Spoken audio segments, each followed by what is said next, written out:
దేవుడు వరమిచ్చిన పూజారి కరుణించాలి అని వెనకట ఎవరన్నారో కానీ గదైతే చాలా నిజమే అనిపిస్తుంది అప్పుడప్పుడు. ఢిల్లీ సీఎం కేజ్రీవాల్ సారు కూడా ఇవాళ గట్లనే అనిపించింది కావచ్చు.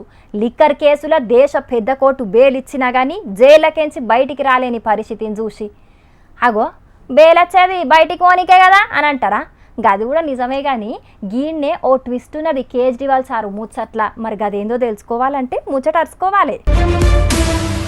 గప్పట్ల శానా మల్కల బెయిల్ కోసం ప్రయత్నం చేసినా గానీ కొసకు ఆశ అడియాశ అయింది కేజ్రీవాల్ సార్కు. ఇక ఎట్లనన్నా బెయిల్ రావాలనని స్వీట్లు మామిడి పండ్లు తిని షుగర్ పెంచుకోనికి చూసిండు అని గప్పట్ల ఈడీ అధికారులు కూడా అనుమానపడ్డరు. అయితే ఎంపీ ఎలక్షన్ల ప్రచారం చేయనీకి పోతా అంటే బెయిల్ ఇచ్చింది పెద్ద కోర్టు. గప్పుడు గంత కష్టంగా దొరికిన బెయిలు గిప్పుడు గసుంటి పంచాదులేం లేకుండానే దొరికింది. కానీ బయటకొచ్చే పరిస్థితి లేదు.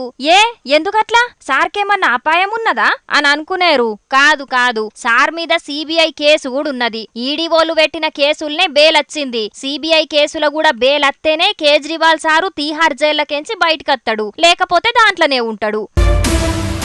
అవుట్ చేసిండు గాని నో బాలేసిండు అన్నట్టు ఎంత కష్టం వచ్చే గదనుల్లా కేజ్రీవాల్ సార్కు. ఒక్క మనిషి బయటికి రానీకి 2 బెయిలు కావాల్సి వచ్చే. గదేమో ఎన్నడత్తదో తెలియదు. మంచిగానే ఉన్నది సెంటర్ సర్కారోల పని. అటేమో కేజ్రీవాల్ సార్ కంటే ముందే అరెస్ట్ అయిన కవితక్కకు బెయిల్ రాకుండా అడ్డం పడతారు. ఇటేమో ఒక దాంట్లో బెయిల్ వచ్చిన కేజ్రీవాల్ సారుకు ఇంకో దాంట్లో కూడా బెయిల్ వచ్చేదాకా ఎదురు చూడాల్సిన పరిస్థితి తెస్తారు. గొప్ప రాజకీయమే పోన్రి. కేజ్రీవాల్ సార్ కన్నా ఇప్పటికి 2 మల్కల బెయిల్ వచ్చింది గాని కవితక్కకైతే ఒక్క తాప కూడా బెయిలు రాలే. గప్పుడెప్పుడో మార్చిలో పోయిన పోకడా గిప్పటిదాకా జాడలేదు పత్తలేదు అని రంది పడుతున్నారు గీ ముచ్చటెరకైన కారు పార్టీ కార్యకర్తలు. కనీసం బతుకమ్మ పండుగ వరకన్నా అక్కకు బెయిలత్తే మంచిగుండు గదా అని ఆశపడుతున్నారట అక్క ఫ్యాన్స్ కొందరు. చూడాలి మరి ఏమైతుందో.